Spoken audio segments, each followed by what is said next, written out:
doing something a little different. I don't know how long I'll actually record for. I maybe should have offloaded clips first. I only have 25 minutes on my phone, I'm now seeing. But I thought I would do something a little differently than how I've done things before because by the time this is uploaded, I have realized I will be in Canada. So I don't have to be careful about what I show on camera.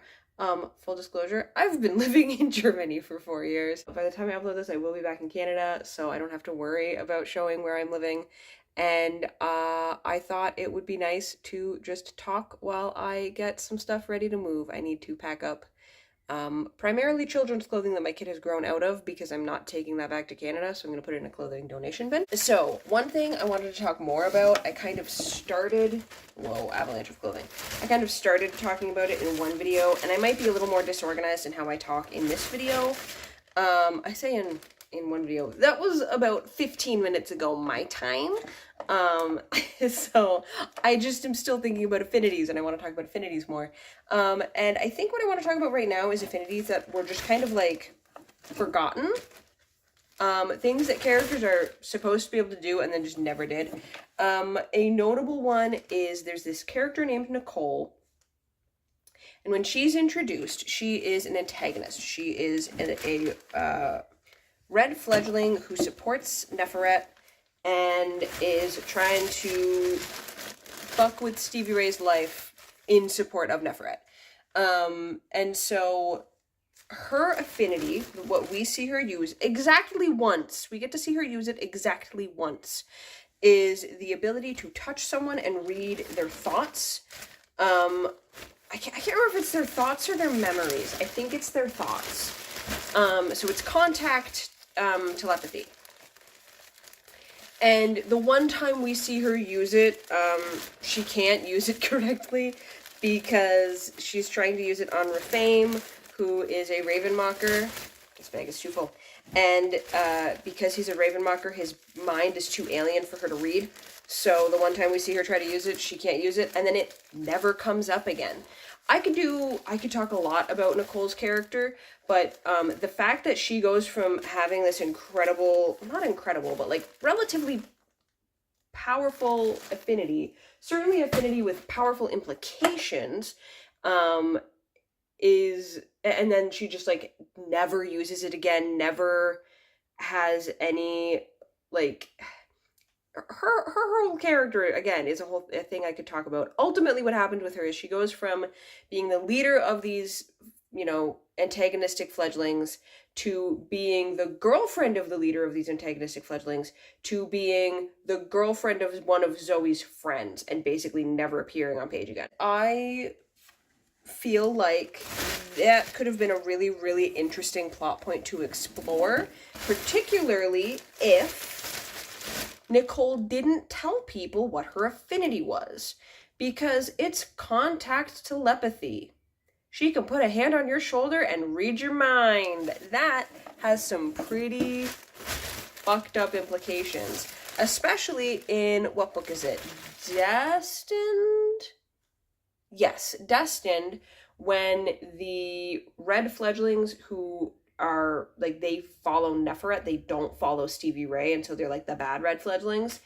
If they, instead of following Dallas, if they were still following Nicole, or even if Nicole was, like, kind of usurped by Dallas, but, like, was still doing her own thing, still had it out for Stevie Ray, it would have been so just juicy if there's all these little moments where we see her put her hand on someone's shoulder or put an arm around someone or take someone's hand or whatever, like trying to act supportive and comforting and understanding. And then it turns out, oh shit, that's right, she has contact telepathy. She's been reading our minds. She's been seeing all of our plans. She's been learning what we know, and she's reporting it all back to Neferet.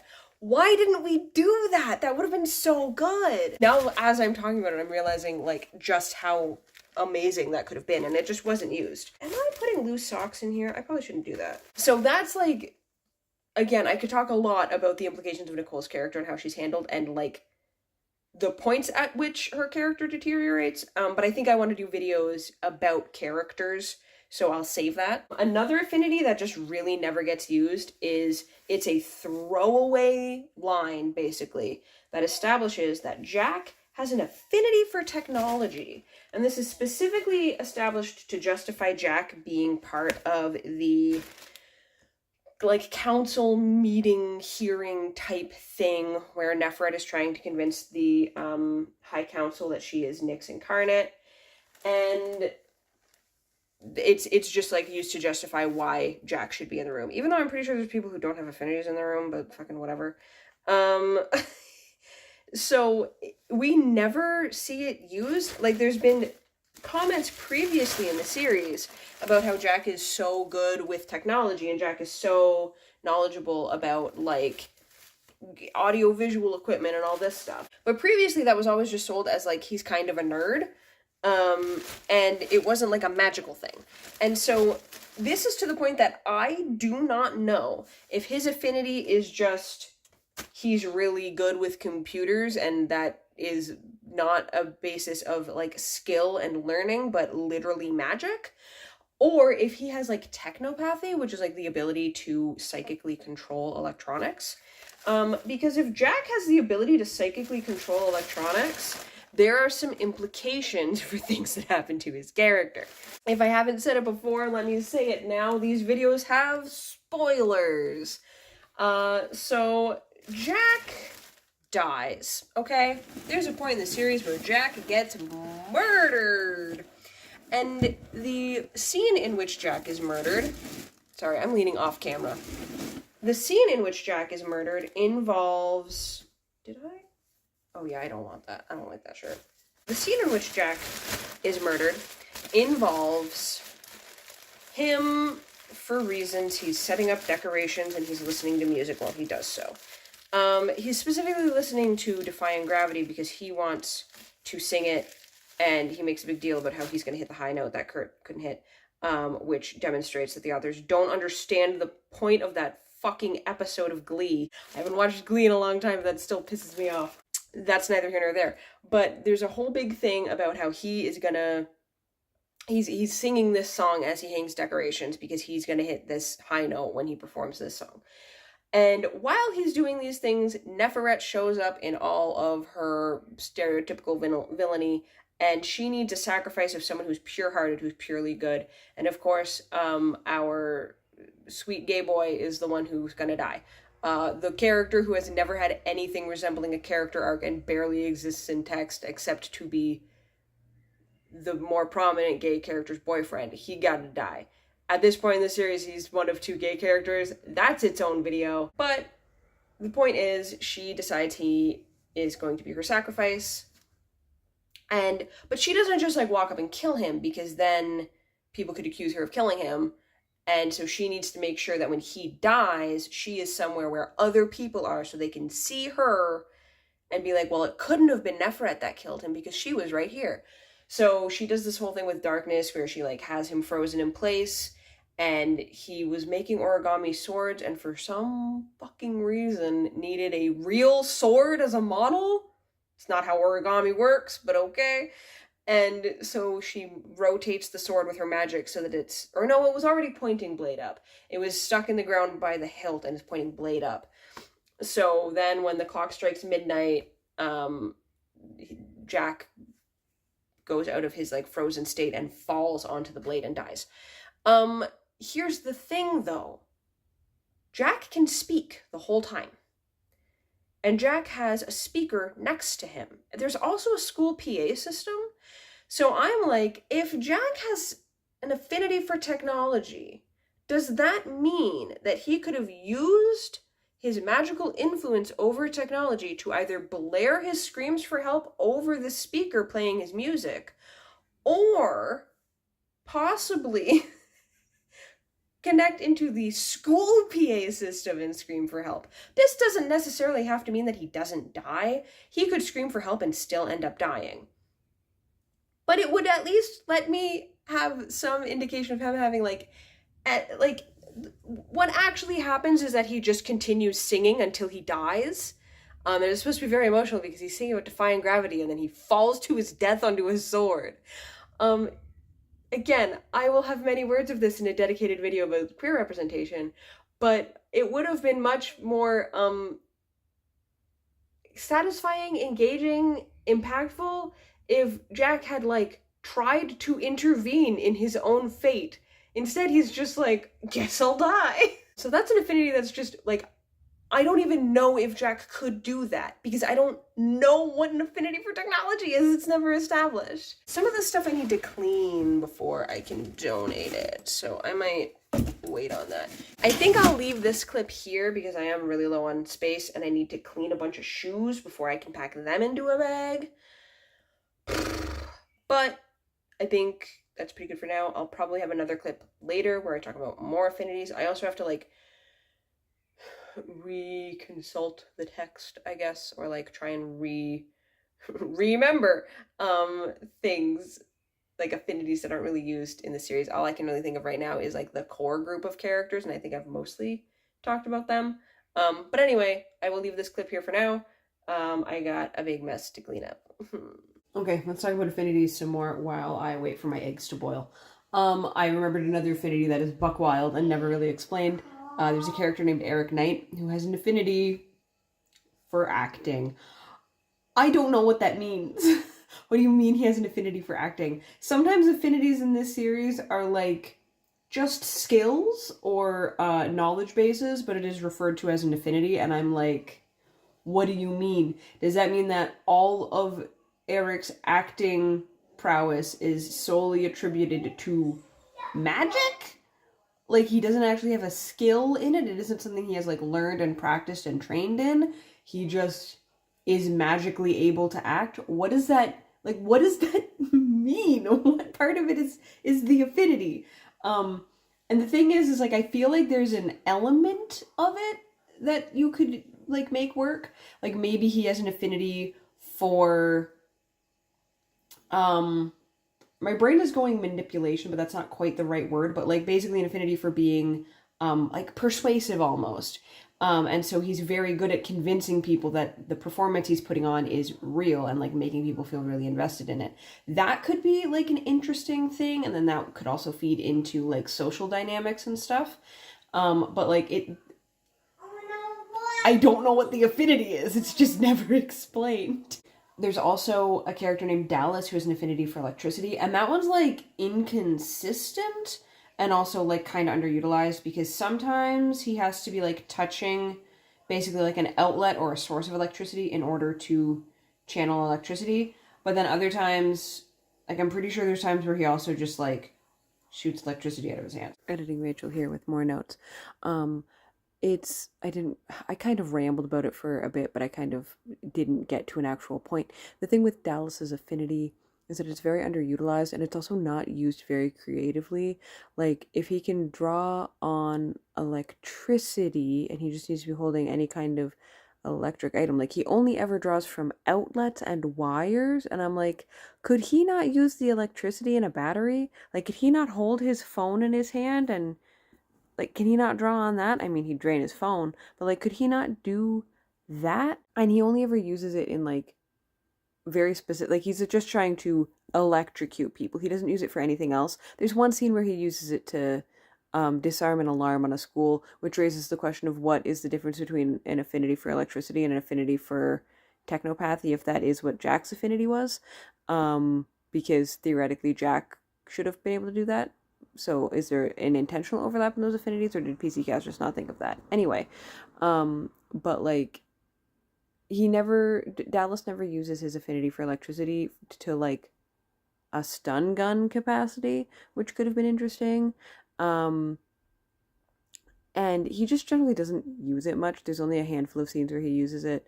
And even like, there's a part where, again, these videos have spoilers, there's a part where he tries to kill Stevie Ray, and he just uses the electricity to trap her in the bed, and then opens the curtains in her room, and it's like, hold on. If you're opening the curtains, you're endangering yourself, because sunlight is only deadly to red vampires and fledglings, and Dallas and Stevie Ray are both red vampires. So he's creating an environment that will kill him if he gets exposed to the sunlight. So it's like, why didn't you just fucking electrocute her straight to the heart? Like, I'm pretty sure if you stop a vampire's heart, they die. So I don't understand why you trapped her with electricity because she's like paralyzed by it, or it's like above her so she can't move through it. The description is not clear, but she like just can't get out of bed.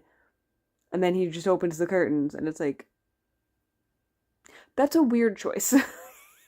Anyway, yeah, and I kind of touch on this in the I add in a little comment. Maybe I won't add in a comment if I talk about it here. But it's less that he shoots lightning out of his hand sometimes, and more that like a lot of the times he specifically will touch an outlet or touch a wire, and then he uses that to channel electricity.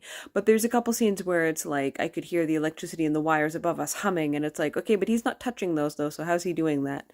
Like, I thought he had to be in direct contact with the electrical source to manipulate electricity, but I guess not. Um, yeah, I think that's all I really have to say about Dallas. Just a super underutilized character and not very creatively used affinity. Um, sums up the House of Night series. Hi, yes, I'm back because I immediately remembered another thing to talk about. Nefret has 3 affinities. She has an affinity for intuition, healing, and talking to cats. First of all, the affinity for intuition is wildly inconsistent and also super unclear because all vampires are intuitive and supposed to be like sense lies and stuff. That's never really like, there's nothing done with that, but like I don't super understand what the distinction is with Nefret being an intuitive. Early in the series it's implied that she can read minds, but then she just like doesn't, it can't read minds, but then also they have to shield their minds. It's really unclear and inconsistent what exactly an affinity for intuition means. And like at some points she can like, she knows Zoe's favorite flavor of pop because she read Zoe's mind, but then at other points it's like, oh no, she can't read minds, she just gets impressions of things, and it's like, I don't understand. So that's like super unclear and like could have been utilized to great effect in the series. There's even a moment where like in one of the early books where she puts a memory block on Zoe and Keith because Zoe realizes that Nefret is the one responsible for there's this thing that happens where fledglings reject the change and then resurrect as red fledglings, and they're like different and feral, and there's a whole plot with that.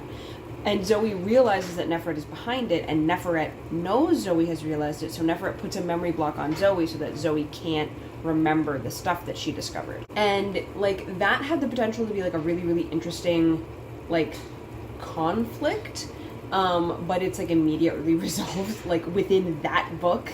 It happens, like, very, very close to the end of the book. This memory block is put on Zoe, and then Zoe just fixes it a chapter later with like basically no effort, and no effort and no cost, and then that is resolved, and like we never deal with anything like that again. Never put a memory block on someone again, and I'm like, that's a really powerful ability. Why isn't she using it more? Even her healing abilities are like, I think we see her heal like maybe 3 times.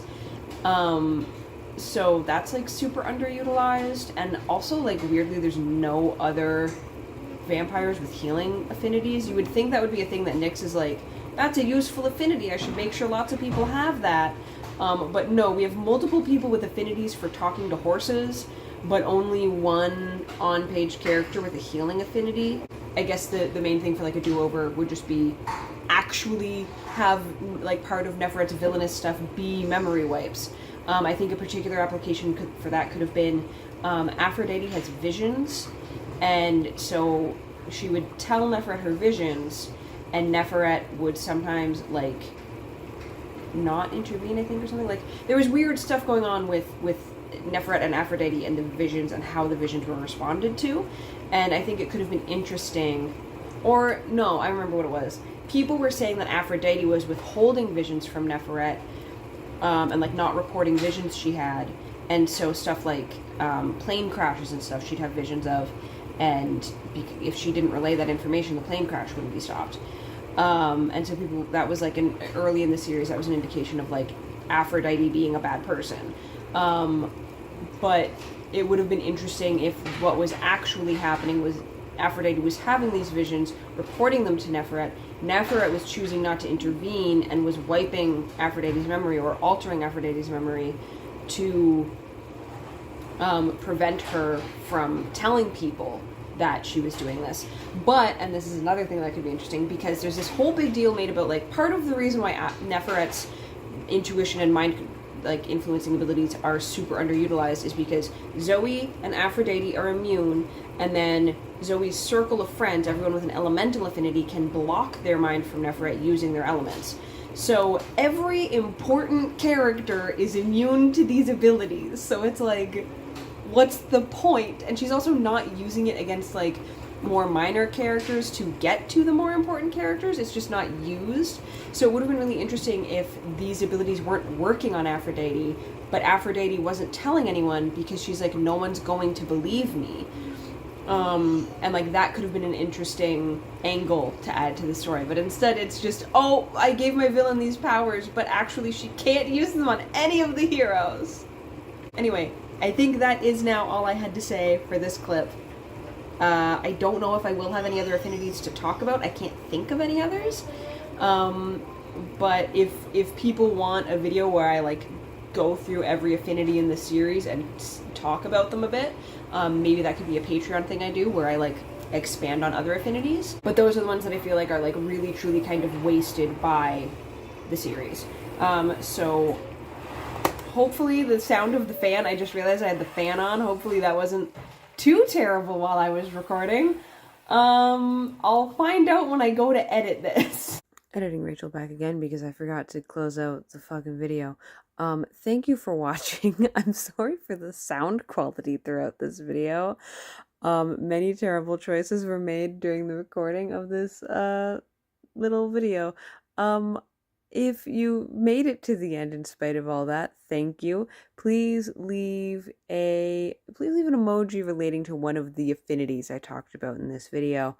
And please do let me know in the comments if anyone would be interested in that Patreon video I was talking about at the end, because that could be fun to do. Yeah,